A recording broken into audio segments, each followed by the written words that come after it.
Dear students, welcome to the online class brought to you by Lota Khamarbeti High School, Dumuria, Khulna. I am Shivdas Rai, Assistant Teacher English, Lota Khamarbeti High School, Dumuria, Khulna. How are you, dear students? I hope you are hale and hearty by the grace of Almighty. I am also well. Today, we will discuss an important topic. Narration is very difficult and important for class 8, 9, 10. So, today I will discuss narration in my class. Dear students, look at the board and take your writing materials. Our topic, narration. It has another name. That means speech. Before starting our class, we should know what narration is. So let's see what narration is. Narration means উক্তি। আচ্ছা, উক্তি জিনিসটা কি আমরা হয়তো জানি যে উক্তি, কিন্তু উক্তি বিষয়টা কি এটা আগে আমরা জানি। উক্তি হচ্ছে কোনো ব্যক্তির উদ্ধৃত বক্তৃতা, বক্তব্য বা কথা। এখন ইংরেজিতে এই উক্তিটাকে দুই ভাগে ভাগ করা হয়। There are two kinds of speech, direct speech and indirect speech.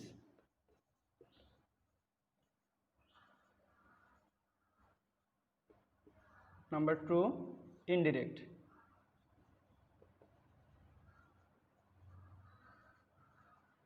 Direct speech হচ্ছে প্রত্যক্ষ উক্তি।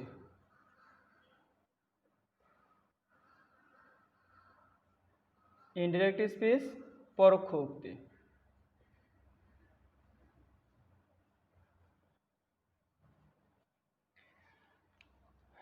প্রত্যক্ষ উক্তি কি? কোনো বক্তা যখন অন্য কোনো বক্তার বক্তব্যকে কোনোরূপ পরিবর্তন ছাড়াই উপস্থাপন করে তখন সেটা direct speech. Let's see an example sentence.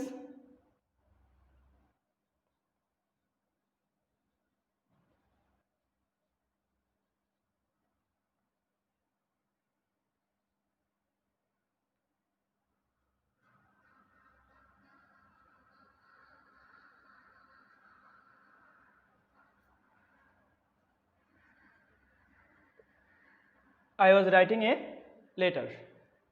Here we see there are two parts in this complete sentence. First part, we may call it reporting speech.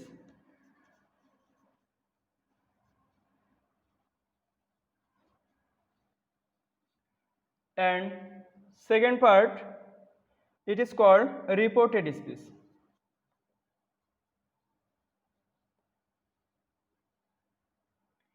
প্রিয় শিক্ষার্থী বন্ধুরা, তোমরা একটা জিনিস বুঝতে পেরেছো যে ন্যারেশনের ডিরেক্ট স্পিচের দুইটা পার্ট। ফার্স্ট পার্টটাকে বলবো আমরা রিপোর্টিং স্পিচ, যেহেতু এখানে সাবজেক্ট এবং ভার্ব এবং অবজেক্ট তিনটা জিনিসই থাকতে পারে, কোনো কোনো সময় অবজেক্ট না থাকতেও পারে। আর একটা জিনিস রিপোর্টেড স্পিচটা সবসময় ইনভার্টেড কমার ভিতরে থাকবে এবং আমরা ইনভার্টেড কমার ভিতরের অংশটাকে আমরা উক্তি বলবো। সো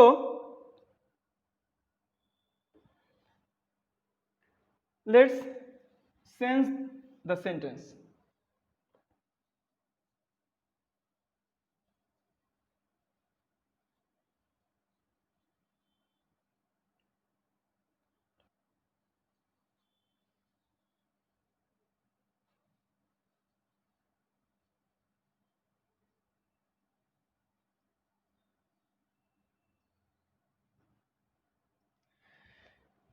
এখন আমরা ডিরেক্ট স্পিচ থেকে ইনডিরেক্ট স্পিচে রূপান্তর করলাম। এখানে কিছু শর্ত আমরা অনুধাবন করেছি, সেই শর্তগুলো কি আমাদেরকে জানতে হবে। We have to know some basic rules of changing speech direct into indirect. We are enlisting some points which I was following. First of all এখানে দেখো, এখানে ছিল সেইড, কিন্তু আমরা এখানে লিখেছি টোল্ড, অর্থাৎ আমাদের প্রথম পরিবর্তনটা হয়েছে রিপোর্টিং ভার্বে, তাই আমরা এখানে লিখব যে changing reporting verb.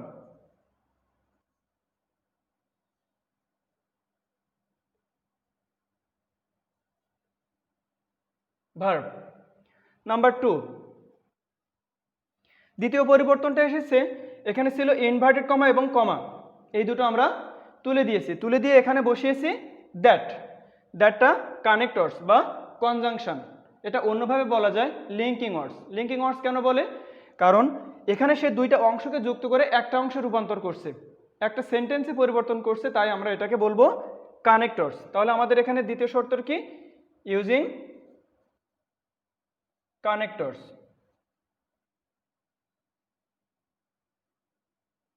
Connector number 3, তৃতীয় পরিবর্তন কোথা হয়েছে? ধারাবাহিকভাবে আমরা পরিবর্তনগুলো খেয়াল করব। 3 নম্বর পরিবর্তন, এখানে ছিল আই, আমরা এখানে লিখেছি হি। আমরা জানি আই, উই, হি, শি, দে এগুলো সবই পার্সন। এখানে আমরা আইটাকে করেছি হি, অর্থাৎ এখানে আমরা পার্সনটাও পরিবর্তন করেছি, সুতরাং এখানে লিখব চেঞ্জিং পার্সন। পার্সন নাম্বার 4, 4 নম্বর পরিবর্তন ছিল, এখানে ছিল ওয়াজ, এখানে আমরা লিখেছি had been. That means there is a change in the verb of reported speech, অর্থাৎ রিপোর্টেড স্পিচের ভার্বের পরিবর্তন। তাহলে আমরা এখানে লিখব changing verb of reported speech.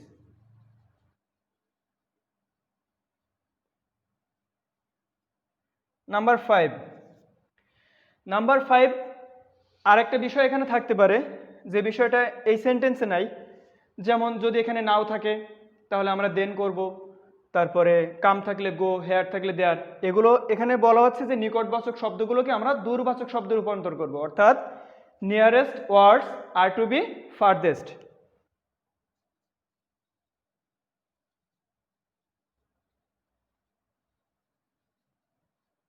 Two be farthest.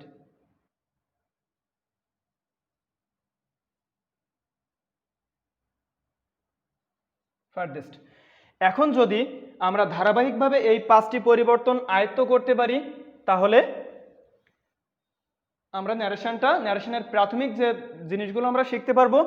এখন প্রথম 2টা পরিবর্তন আমরা জানি, ভয়েস চেঞ্জের মতো এখানেও টেন্সের একটা ব্যাপার আছে এবং সেন্টেন্সের একটা ব্যাপার আছে। ইনভার্টেড কমার ভিতরের সেন্টেন্সটা দেখে বুঝতে হয় এটা কোন টেন্স এবং কোন সেন্টেন্সে আছে, তার উপরে ভিত্তি করে রিপোর্টিং ভার্বটা আমরা ব্যবহার করব এবং কনজাংশনটাও ব্যবহার করব। আমাদের মেইনলি 3টা পরিবর্তন আমাদের মনে রাখতে হবে, সেটা হচ্ছে changing person, changing verb of reported speech, nearest words are to be farthest. এখন আমরা পার্সন পরিবর্তনটা শিখি। Changing person, any kind of first person of the reported speech will be changed according to the subject of reporting verb. That means reporting ভার্বের subject অনুযায়ী, অর্থাৎ reported স্পিচের ভিতরে যে কোনো ধরনের ফার্স্ট পার্সন আমরা রিপোর্টিং ভার্বের সাবজেক্টকে অনুসরণ করে পরিবর্তন করব।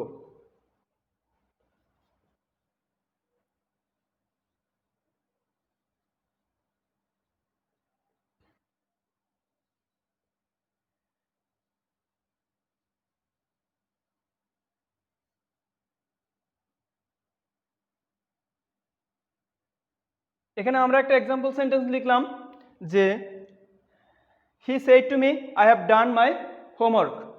জাস্ট প্রথম পরিবর্তনটা আমরা যেহেতু বলেছি যে এটা টেন্স অনুযায়ী এবং ইনভার্টেড কমার ভিতরে যে সেন্টেন্স আছে সেই সেন্টেন্স অনুযায়ী পরিবর্তন করতে হবে।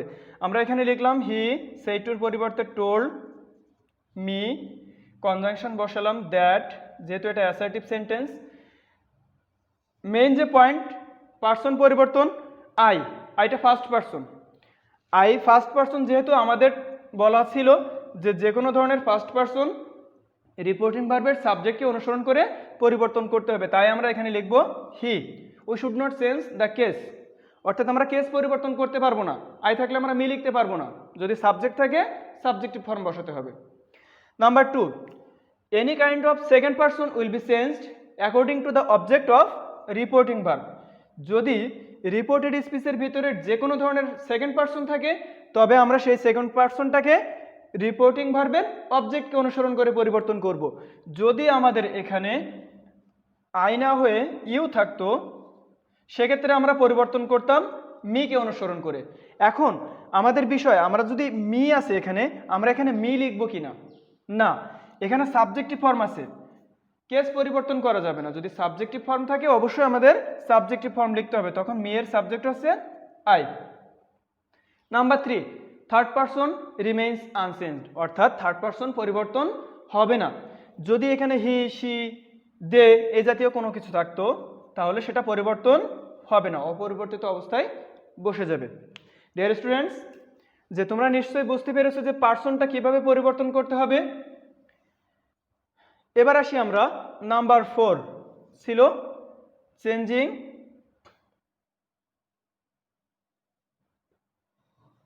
Verb of reported speech.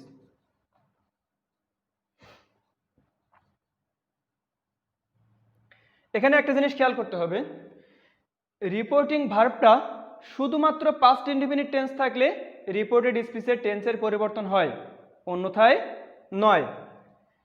Suppose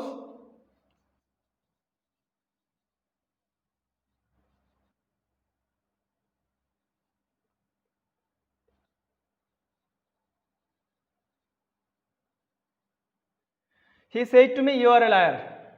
আমরা অলরেডি 3টা পরিবর্তন শিখেছি, রিপোর্টিং ভার্বটা সেন্টেন্সের সময় শিখবো এবং কনজাংশনটাও আমরা যখন সেন্টেন্স অনুযায়ী বসাবো তখন শিখবো। 3 নম্বর পরিবর্তন শিখেছি যে পার্সন পরিবর্তন। 4 নম্বর পরিবর্তনটা ছিল verb change of reported speech. তো first of all we should know if reporting verb is in the past tense, then the verb of reported speech will be changed. So আমাদের এখানে দেখতে হবে ভার্বটা কোন টেন্সে আছে। রিপোর্টিং ভার্বটা past tense, present tense, future tense. এখানে আছে said, that means past tense. So we should change the verb of reported speech. He said, told me that you, ইউটা ছিল সেকেন্ড পারসন, অনুসরণ করবে কাকে, মি কে, আই, অ্যামিজার থাকলে ওয়াজ wire, a liar. এখন আমরা যেখানে আর এর পরিবর্তে ওয়াজ বসালাম, এর একটা নিয়ম আছে, সিকোয়েন্স, সেটা হচ্ছে করসপন্ডিং পাস্ট। দ্যাট মিন্স এখানে যে টেন্স থাকবে তার অনুরূপ পাস্ট টেন্স আমাদের ব্যবহার করতে হবে। যেমন যদি এখানে প্রেজেন্ট ইনডিফিনিট থাকে আমরা পাস্ট ইনডিফিনিট করব, যদি প্রেজেন্ট কন্টিনিউয়াস থাকে পাস্ট কন্টিনিউয়াস করব, করসপন্ডিং পাস্ট। প্রেজেন্ট পারফেক্ট থাকলে past perfect, present perfect continuous, past perfect continuous, past indefinite will be past perfect and past continuous will be past perfect continuous, but past perfect and past perfect continuous tense will not be changed, it remain unchanged. Future tense will not be changed, but shall will be should, shall থাকলে should, will থাকলে would, can থাকলে could, may থাকলে might, must থাকলে had to. But another use of must, must যদি first পারসনের ক্ষেত্রে ব্যবহার করা হয় এবং ভবিষ্যৎকালের বাধ্যবাধকতা বোঝায় তাহলে মাস্ট অপরিবর্তিত থাকবে।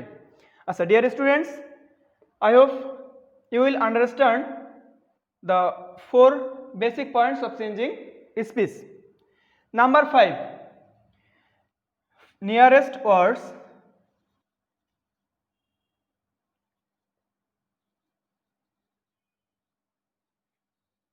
are to be farthest, অর্থাৎ নিকটবাচক শব্দগুলোকে আমরা দূরবাচক শব্দে রূপান্তর করব। যেমন নাও will be then, here will be there, এরকম আরো অনেক আছে। যেমন দিস থাকলে দ্যাট, THESE, দিস থাকলে those, tomorrow, the next day, yesterday, the previous day, next plus time থাকলে দ্য ফলোয়িং প্লাস টাইম। এরকম আরও অনেকগুলো পরিবর্তন আছে যেগুলো তোমরা জানো, জাস্ট আমি মনে করিয়ে দিচ্ছি। এখন কথা হচ্ছে যে আমরা সেন্টেন্স এর সেন্স করব যদি আমরা এই পার্টসটা পরিবর্তন মনে রাখতে পারি, অর্থাৎ এই বেসিক রুলস যদি আমরা জানি, তাহলে আমাদের সেন্টেন্স পরিবর্তনটা ইজি হয়ে যাবে। So dear students, this is all for the day.